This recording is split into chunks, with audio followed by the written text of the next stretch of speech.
সাদিক কায়েম এবং ফরহাদের ব্যালটে আগে থেকে ক্রস চিহ্ন দেওয়া আছে। বাক স্বাধীনতা এবং বাংলাদেশের স্বাধীনতা সার্বভৌমত্বের চেতনাকে অক্ষুণ্ণ রাখবার জন্য আপনাদের ভোটাধিকার প্রয়োগ একান্তই গুরুত্বপূর্ণ। সকাল থেকে বারংবার উচ্চারণ করার চেষ্টা করেছি যে আজ অভিযোগ করতে চাই না, আমরা আনন্দ করতে চাই, উদযাপন করতে চাই। প্রিয় সাংবাদিক বৃন্দ, ইতিমধ্যেই রোকেয়া হল সম্পর্কে একটা ঘোরতর অভিযোগ আমাদের কাছে এসেছে এবং আমি রোকেয়া হলের ভিতরে চিফ রিটার্নিং অফিসার কর্মকর্তার অনুমতি নিয়ে প্রবেশ করেছি এবং সেই ঘটনার সত্যতা আমি পেয়েছি।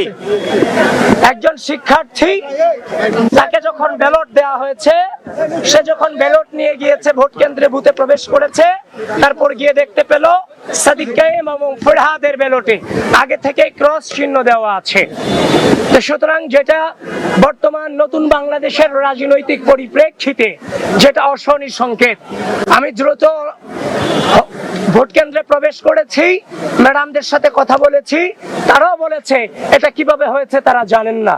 তো সবকিছু মিলিয়ে ঘটনার সত্যতা আছে, আপনারা প্রপার ইনভেস্টিগেশন আপনারা আপনাদের জায়গা থেকে করবেন এবং অনাবাসিক শিক্ষার্থীদেরকে আহ্বান করছি, প্রিয় ঢাকা বিশ্ববিদ্যালয়ের শিক্ষার্থীবৃন্দ, বাংলাদেশের স্বাধীনতা, বাংলাদেশের সার্বভৌমত্ব, এই বিশ্ববিদ্যালয়ের শিক্ষার্থীদের মানবাধিকার এবং এই বিশ্ববিদ্যালয়ের শিক্ষার্থীদের মত প্রকাশের স্বাধীনতাকে যেন কেউ মত প্রকাশের স্বাধীনতাকে অক্ষুণ্ণ রাখতে আপনাদের স্বতঃস্ফূর্ত উপস্থিতি একান্তই কাম্য।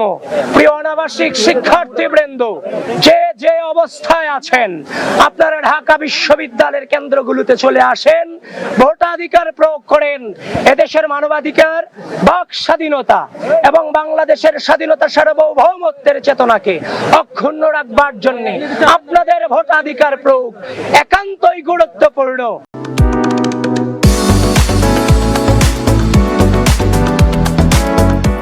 একান্তই গুরুত্বপূর্ণ। আবারও বলছি, অনাবাসিক শিক্ষার্থীবৃন্দ, আপনারা ভোট প্রয়োগ করতে দ্রুত চলে আসুন যারা বাকি আছেন। আমি আপনাদের সামনে বলছি, আপনারা সাংবাদিক বৃন্দ, আপনাদেরকে আমি আহ্বান করছি, আপনারা গঠনতন্ত্র পড়ুন।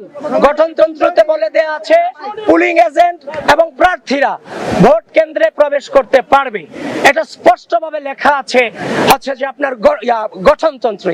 ইতিমধ্যেই কিন্তু এটা ফেসবুকে প্রচার হয়েছে, সেই গঠনতন্ত্রের ছবি, 2025 সালের গঠনতন্ত্রের ছবি।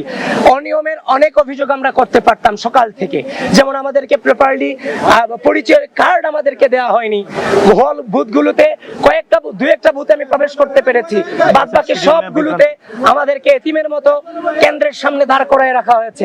একজন ভিপি হিসেবে ভিতরে কি হচ্ছে তার তো তদারকি করার দায়িত্ব আমার আছে, সেটা তো আমাদের দায়িত্বের মধ্যে পড়ে, স্বচ্ছতার নিশ্চিতকরণের ক্ষেত্রে।